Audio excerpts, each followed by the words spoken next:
Hello everybody, I am Akriti Kutyala and welcome back to my channel. In today's lecture, we'll be discussing steel structure drawing using limit state method. We'll continue with the subject roof trusses. The prerequisites for the subject are IS 800-2007 and steel tables of any standard publication. So far we've discussed what is gauge, pitch, end and edge distances. We've discussed column splicing for equal columns, for unequal columns of different flange width, of same flange width. Then we've discussed column bases with same base slabs and with gusseted base. We've also discussed beam to column connections for framed connection and seated connection, and beam to column connection for framed and seated connection with same and different top levels. In the previous lecture, we discussed roof trusses and introduction to roof trusses. What are roof trusses and how do we connect them to the sheet, AC sheet, and also how do we connect the AC sheet to the rafter. तो हमने ये सब चीजें last lecture में देखी थी. आज के लेक्चर में हम देखेंगे कि किस तरीके से क्वेश्चन सॉल्व किया जाता है. ये सब चीजें हम लास्ट लेक्चर में देख चुके हैं कि रूफ ट्रस क्या होता है. हमने यहाँ पे देखा था कि इसकी डिफरेंट टर्मिनोलॉजी हमने देखी थी कि बे क्या होता है, पर्लिन क्या होता है, गर्डर राफ्टर क्या होता है. बहुत सारी डिफरेंट टर्मिनोलॉजी हमने देखी थी. फिर हमने लास्ट लेक्चर में देखा था कि कनेक्शन कैसे बनाया जाता है पर्लिन और राफ्टर के बीच में. तो यहाँ पे ये हमारी रूफ कवरिंग है. ये हमारा पर्लिन है जिसे हम क्लीट की हेल्प से कनेक्ट करते हैं प्रिंसिपल राफ्टर को. हमने देखा था कि जो पर्लिन है वो एंगल पर्लिन भी हो सकता है. यहाँ पे भी हमने एंगल पर्लिन डिस्कस किया था और वो एक चैनल पर्लिन भी हो सकता है. फिर हमने एक और कनेक्शन देखा था, that is connection between Perlin and roof covering. तो ये रूफ कवरिंग है हमारी ब्लू कलर में, और हमने ये जो पर्लिन है ब्लैक कलर का जो हमारे पास एंगल है, क्लीट एंगल हमारे पास ग्रीन कलर में है, और with the help of a J bolt हमने इस रूफ कवरिंग को इस पर्लिन के साथ कनेक्ट किया था और फिर फर्दर इस पर्लिन को इस राफ्टर के साथ कनेक्ट किया था. तो ये डिटेल्स हम लास्ट लेक्चर में देख चुके हैं. आज हम देखेंगे ये क्वेश्चन और इसे कैसे सॉल्व किया जाता है या कैसे आप इसकी ड्राइंग को प्रोसीड करेंगे. So let's start. Draw to a suitable scale the ridge joint of a steel roof truss from the following data. तो हमें कुछ डेटा दे रखा है, ये important डेटा है, आप ध्यान से इसे देखिएगा. तो सबसे पहले हमें दे रखा है प्रिंसिपल राफ्टर. प्रिंसिपल राफ्टर में वो कहता है कि आपके पास दो एंगल हमने यूज करे हैं 55 by 55 by 6 mm के. और इम्पॉर्टेंट चीज क्या है, it is inclined at an angle of 30 degrees to the horizontal. तो वो कह रहा है कि जो आपका प्रिंसिपल राफ्टर होगा वो एक 30 डिग्री एंगल फॉर्म करेगा हॉरिजॉन्टल से. तो अगर ये मेरा हॉरिजॉन्टल लाइन है तो जो मेरा प्रिंसिपल राफ्टर होगा वो किस इंक्लिनेशन पे होगा, 30 डिग्रीज पे होगा इस हॉरिजॉन्टल से. तो ये इंपॉर्टेंट है कि क्या इंक्लिनेशन है, क्योंकि हमें ये ड्राइंग में मेंशन करनी होती है. फिर आता है अपर टाई. अपर टाई सिंपली टाइज हैं. हमने लास्ट लेक्चर में देखा था कि वेब मेंबर्स यूज किए जाते हैं ड्राइंग के लिए. तो जब आप ट्रस बनाने के लिए, तो वेब मेंबर क्या है, वेब मेंबर्स में हमने देखा था कि वेब मेंबर कंप्रेसिव हुआ तो उसे हम स्ट्रट कहेंगे, अगर वो टेंसाइल हुआ तो उसे हम टाइज कहेंगे. तो अगर हम एक टेंसाइल मेंबर की बात कर रहे हैं तो उसे हम सिंपली टाई कहेंगे. टेंसाइल मेंबर क्या है कि लोडिंग उसमें कैसी आ रही है, टेंसाइल लोडिंग आ रही है. वैसे ही स्ट्रट में कैसी लोडिंग आ रही है, कंप्रेसिव लोडिंग आ रही है. और स्ट्रट्स और टाइज एक साथ क्या बनाते हैं, वेब मेंबर्स बनाते हैं. तो इसीलिए यहाँ पे हमें क्या दिया गया है, अपर टाई. अपर टाई क्या है, आप एक टाई मेंबर यूज कर रहे हैं जो अपर पोर्शन में आ रहा है तो इसे अपर टाई बोला जाता है, या फिर आप उसको सिंपली क्या बोल सकते हैं, इंक्लाइंड टाइज भी बोला जा सकता है. तो ये इम्पोर्टेंट है, आपको क्वेश्चन में दोनों नहीं दिए होंगे, या तो उसने अपर टाई लिखा होगा या फिर उसने इंक्लाइंड टाई लिखा होगा. तो आपको पता होना चाहिए कि दोनों एक ही चीज है. फिर आता है IS, ये हमें दिया है ISA 55 by 55 by 6 mm inclined at an angle of 60 degrees to the horizontal. तो अब हमें एक और चीज दे दी है कि अगर आपके पास जो अपर टाई है वो कितना एंगल फॉर्म करेगी हॉरिजॉन्टल के साथ, वो 60 डिग्रीज का एंगल फॉर्म करेगी.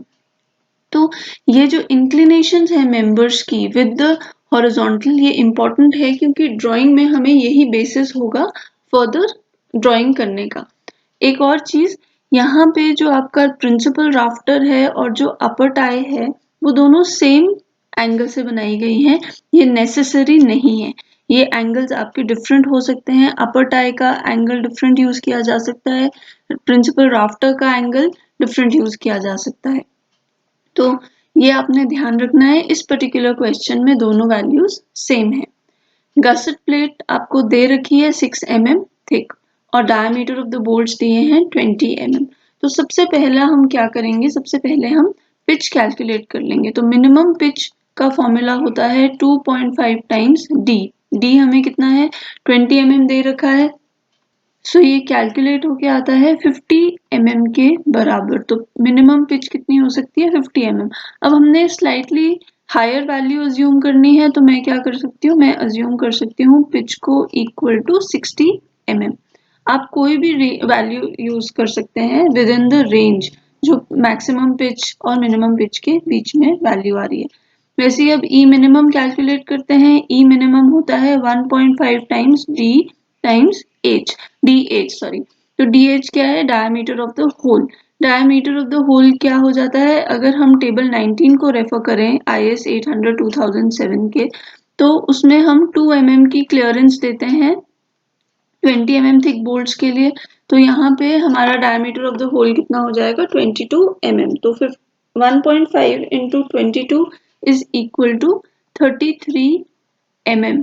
तो ये हमारे पास minimum value of edge distance आ गया है। तो मैं इसको कितना अज्यूम कर सकती हूँ, मैं इसको स्लाइटली इंक्रीज कर दूंगी और मैंने एज डिस्टेंस अज्यूम कर लिया 40 mm। तो अब मेरे पास पिच की वैल्यू भी है इक्वल टू 60 mm और मेरे पास एंड डिस्टेंस की वैल्यू भी है which is equal to 40 mm। ये कैलकुलेशन ड्राइंग शीट पे शो करना इंपॉर्टेंट है क्योंकि इससे पता चलता है कि आपने क्लॉज यूज करा है IS 800 2007 का। और भी अच्छा रहेगा अगर आप यहाँ पे क्लॉज नंबर्स लिख सकें। तो अब आगे चलते हैं ड्राइंग पे। हमारे पास ये कलर कोडेड मैंने एक आपके लिए ड्राइंग बना रखी है इसी पर्टिकुलर क्वेश्चन में ताकि हम समझ सकें। तो हमने देखा था कि हमें प्रिंसिपल राफ्टर दे रखा था, हमें जो रूफ है उसके साथ उसे कनेक्ट करना है, रूफिंग मटेरियल के साथ उसे कनेक्ट करना है और हमें अपर टाई दे रखी है। तो समझने के लिए देखते हैं, ये जो ब्लू मटेरियल है ये आपका रूफिंग मटेरियल है। जो भी आप छत के लिए मटेरियल यूज करेंगे वो मटेरियल हमने यहाँ पे शो करा है ब्लू कलर से। ये एस्बेस्टोस कोरुगेटेड शीट यहाँ पे शो कर रहा है इस पर्टिकुलर ड्राइंग में। फिर ये पर्पल कलर का जो है ये हमारा प्रिंसिपल राफ्टर है, ये इंपॉर्टेंट है। इसका एंगल कितना है, ये किस एंगल से बना है, 55 बाय 55 बाय 6 mm एंगल से बना है।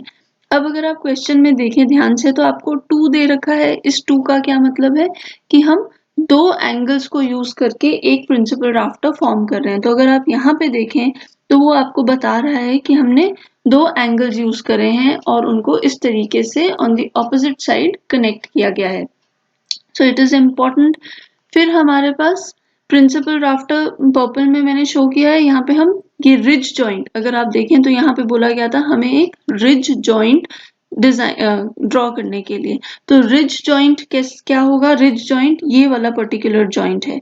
रिज क्या होता है, जो टॉप मोस्ट पार्ट है हमारी रूफ का, जो टॉप ये वाला, ये देख रहे हैं आप यहाँ पे ये रिज लिखा है और एपेक्स जॉइंट ये हमने लास्ट लेक्चर में डिस्कस किया था, this is the ridge joint. अब इस रिज जॉइंट को हम डिजाइन कर रहे हैं क्योंकि यहाँ पे ये रिज जॉइंट है हम, और ये हमारी दो कोरुगेटेड शीट्स आ रही हैं या रूफिंग मटेरियल आ रहा है, तो इनके बीच में हमें स्लाइट गैप देना होता है एक्सपेंशन गैप के तौर पे, ताकि अगर ये शीट्स एक्सपैंड करती हैं समर्स में या कॉन्ट्रैक्ट करती हैं तो वाटर जो है वो सीप ना करे। तो इस वाटर सीपेज को प्रिवेंट करने के लिए हम ये कवर प्रोवाइड करते हैं, इनर कवर आप देख सकते हैं ये। अब ये रूफ कवरिंग जो है, ये आउटर कवर जो है, ये हेल्प करता है कि जो पानी, बारिश का पानी है या स्नो है, उसे एंटर ना करने दे आपके इस पूरे ट्रस में और फर्दर आपके रूम पे जो भी इसके ट्रस के नीचे आपकी स्पेस होगी। तो यहाँ पे हम डबल कवरिंग प्रोवाइड करते हैं, एक है इनर कवर और दूसरा है आउटर कवर।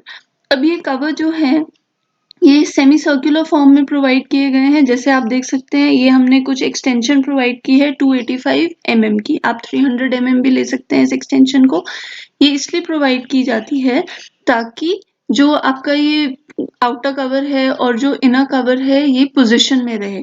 अब हमने इसको इतनी डिस्टेंस तक प्रोवाइड करना है ताकि जो ये हम कनेक्शन बनाएंगे जे बोल्ट से, वो जे बोल्ट का कनेक्शन आपके इस रूफ ये इनर कवर और आउटर कवर के साथ कनेक्ट हो सके दोनों साइड पे रिस्पेक्टिवली। अब ये हमने यहाँ पे 285 mm का लिया है, आप इसे 300 mm भी ले सकते हैं, अदरवाइज 285 mm इज सफिशिएंट। ये डेटा आपको क्वेश्चन में नहीं दिया होगा, ये आपको अज्यूम करना है और आपको जो अप्रोक्सीमेट वैल्यूज हैं वो पता होनी चाहिए। सिमिलरली अब ये जो ये सेमी सर्कल है, ऑलमोस्ट जो ये सर्कुलर पोर्शन है, इसका रेडियस हम एक थंब रूल के अकॉर्डिंग 100 mm ले सकते हैं। तो यहाँ पे आप देख सकते हैं कि जो हमने आउटर कवर है रिज का, उसका रेडियस कितना लिया है 100 mm। तो इनर कवर का रेडियस ऑटोमेटिकली एडजस्ट हो जाएगा, जो भी इसकी थिकनेस होगी इस कवर की वो आप क्या कर सकते हैं डिडक्ट कर सकते हैं। अगेन आपको ये कवर की थिकनेस और कवर की इंफॉर्मेशन क्वेश्चन में प्रोवाइडेड नहीं है, तो आप कितनी अज्यूम कर सकते हैं, आप इसे 10 mm या 8 mm अज्यूम कर सकते हैं। सो यहाँ पे हम 10 mm अज्यूम कर लेते हैं। फिर हमारे पास आती है हमारी ये कोरुगेटेड शीट। अब ये जो ये कोरुगेटेड एस्बेस्टॉस शीट है, इसको हम यहाँ पे अगर आप देखें इस पर्टिकुलर फिगर में, तो आप ये कोरुगेशंस देख सकते हैं। ये सेक्शन में हमें इस पर्टिकुलर जगह से हमें ये कोरुगेशंस दिखाई दे रही है। यहाँ पे हमें सिर्फ क्या दिखाई दे रहा है, साइड व्यू। तो ये जो ये डबल लाइन है ये रिप्रेजेंट कर रही है आपकी कोरुगेटेड शीट की थिकनेस। तो ये कोरुगेशन की जो ये थिकनेस है, तो यहाँ पे भी दिख तो एंगल की तरह रही है बट ये एक्चुअल में एंगल नहीं है, ये क्या है, ये आपकी कोरुगेटेड शीट की थिकनेस को रिप्रेजेंट कर रहा है। अगेन आपको इसकी कोई इंफॉर्मेशन नहीं दी है, आप इसकी थिकनेस कितनी यूज कर सकते हैं, 10 mm इसकी थिकनेस अज्यूम कर सकते हैं। और जो ये टोटल जो हाइट है इस कोरुगेशन की या इस कोरुगेटेड शीट की, उसे हमने कितना अज्यूम कर रखा है, 50 mm।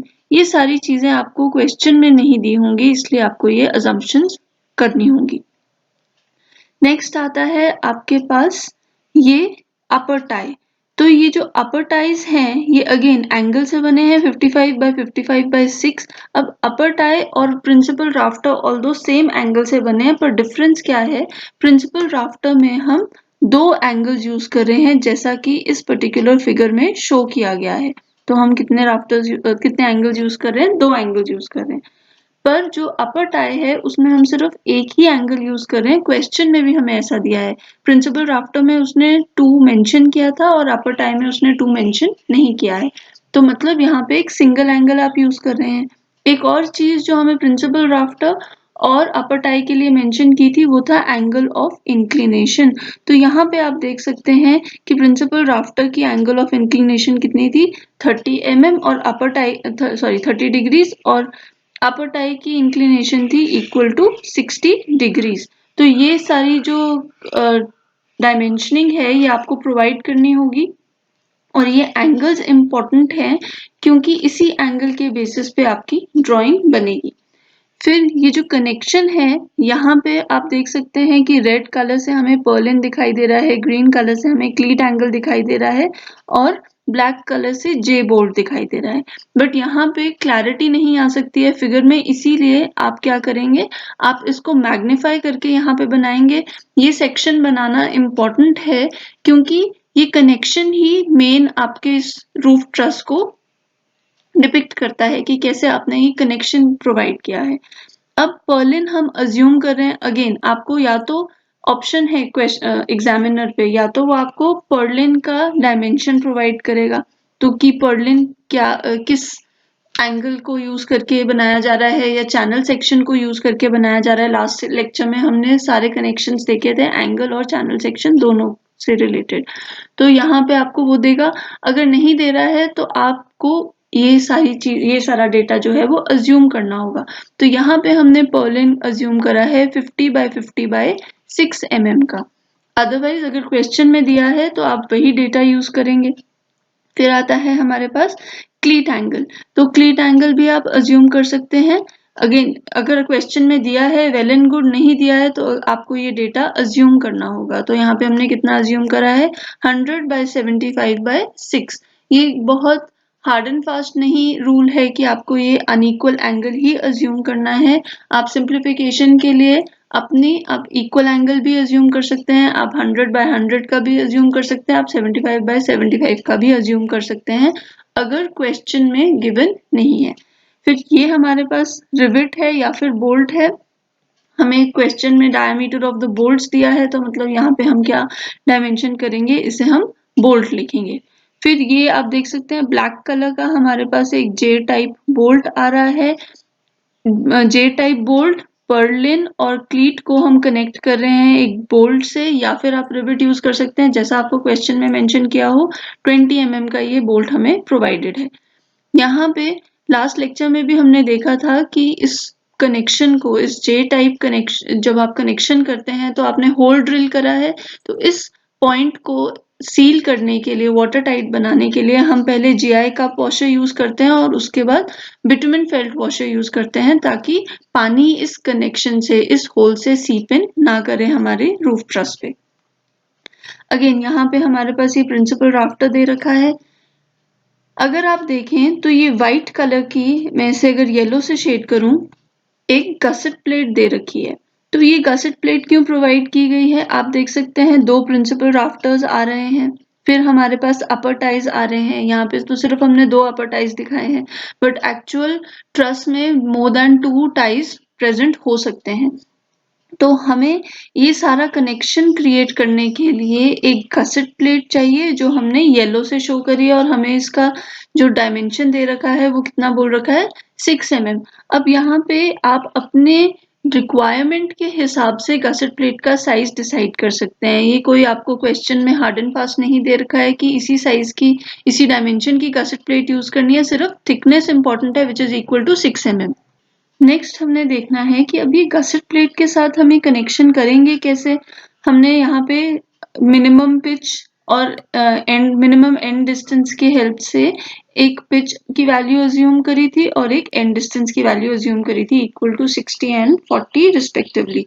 तो यहाँ पे जो आप गसेट प्लेट के साथ कनेक्शन क्रिएट करेंगे, आप 3 to 4 बोल्ट्स यूज करके कनेक्शन क्रिएट कर सकते हैं, और आपको एडिक्वेट पिच और एंड डिस्टेंस प्रोवाइड करना होगा। अगेन यहाँ पे हम डायमेंशनिंग नहीं कर सकते, तो यहाँ हम मैग्नीफाई करके इस सेक्शन को शो करेंगे, ताकि मैं अपनी पिच और एंड डिस्टेंस की डिटेलिंग प्रोवाइड कर सकूं, ताकि फील्ड में जब ये ड्राइंग जाए और आप डिजाइन जब आप इसको एग्जीक्यूट करा रहे हैं, तो वो क्लैरिटी से एग्जीक्यूशन हो सके।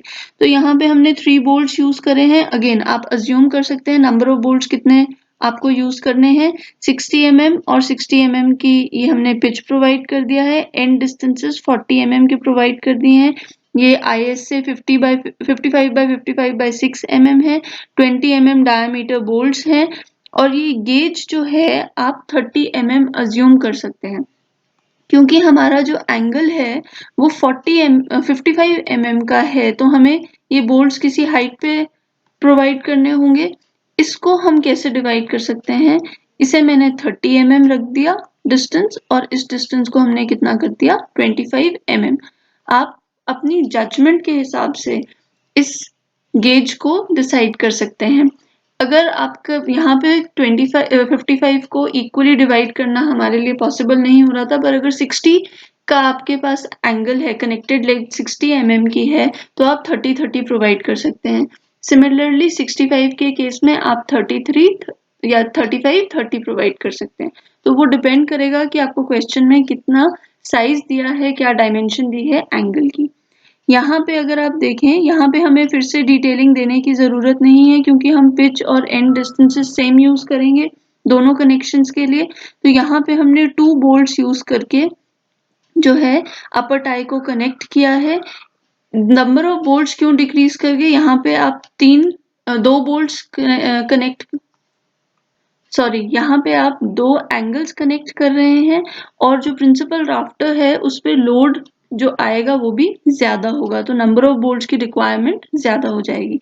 वैसे ही यहाँ पे क्योंकि ये एक टाई मेंबर है, तो इस पे रिलेटिवली लोड कम होगा, प्रिंसिपल राफ्टर के मुताबिक। तो इसलिए यहाँ पे नंबर ऑफ बोल्ट्स हमने कम अज्यूम करे हैं। अब इस ड्राइंग को बनाने के लिए हमें क्या सबसे पहले अज्यूम करना होगा, यहाँ पे हम एक हार्ड पेंसिल से एक लाइन ड्रॉ कर सकते हैं जो हमारी सेंटर लाइन होगी।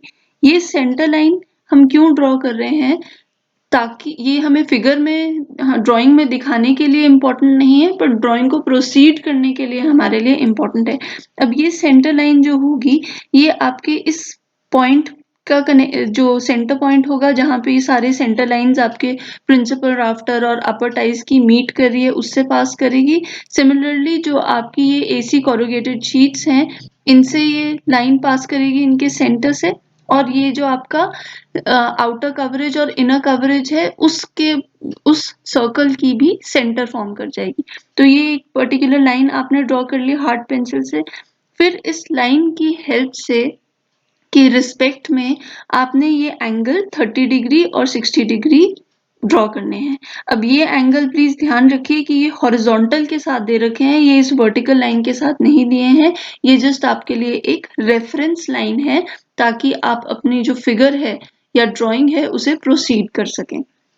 अब हमें क्या दिया है कि क्योंकि यहाँ पे ये जो राफ्टर्स हैं और ये सारा जो मटेरियल है ये हम बहुत क्लोजली प्लेस कर रहे हैं, तो एक्सपेंशन के लिए स्पेस प्रोवाइड करना इम्पोर्टेंट है।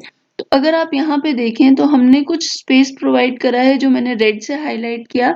इस स्पेस को हम क्या बोल रहे हैं, एक्सपेंशन गैप। और ये एक्सपेंशन गैप हम कितने का लेंगे, 6 mm का एक्सपेंशन गैप प्रोवाइड करेंगे। वैसे ही यहाँ पे एसी शीट्स में भी आप क्या प्रोवाइड करेंगे, एक्सपेंशन गैप प्रोवाइड करेंगे 6 mm का। क्लियर। तो ये हमने एक सेंटर लाइन की हेल्प से रेफरेंस लाइन इसे मान लिया। फिर आप हॉरिजॉन्टल लाइंस को सेकंड रेफरेंस लाइन मान सकते हैं, जिसके रिस्पेक्ट में आप ये एंगल्स ड्रॉ करेंगे, और फिर उससे आप ये एल सेक्शंस को ड्रॉ कर सकते हैं फर्दर, ताकि आपकी ये ड्राइंग कंप्लीट हो सके। दोनों साइड आपको ड्रॉ करना इम्पोर्टेंट है, पर अगर शॉर्टेज ऑफ टाइम है तो आप इनकी लेंथ को रिड्यूस कर सकते हैं, ताकि सिर्फ ये कनेक्शंस दिखाई दें और ये एक्स्ट्रा लेंथ प्रोवाइड करने की जरूरत नहीं है। बट ये दोनों सेक्शंस ये बहुत इंपॉर्टेंट है क्वेश्चन के लिए। ये वाला जो सेक्शन आपको मैग्नीफाई करके ड्रॉ करना है, और ये वाला सेक्शन जो आपको मैग्नीफाई करके ड्रॉ करना है, ये बहुत इंपॉर्टेंट है, तभी आपको फुल मार्क्स मिल सकते हैं शीट में। तो ये तो हो गई कलर कोडिंग शीट की। अगर हम इसे सिंपली देखें, जैसी आपकी ड्राइंग में दिखाई देगी, तो आपकी ड्राइंग में इस तरीके से दिखाई देगी।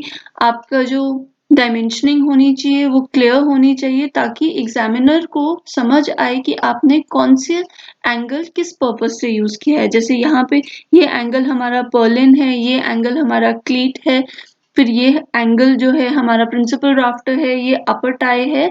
तो these should be very clear in your drawing. I hope this lecture was useful to you. Thank you and stay tuned for more.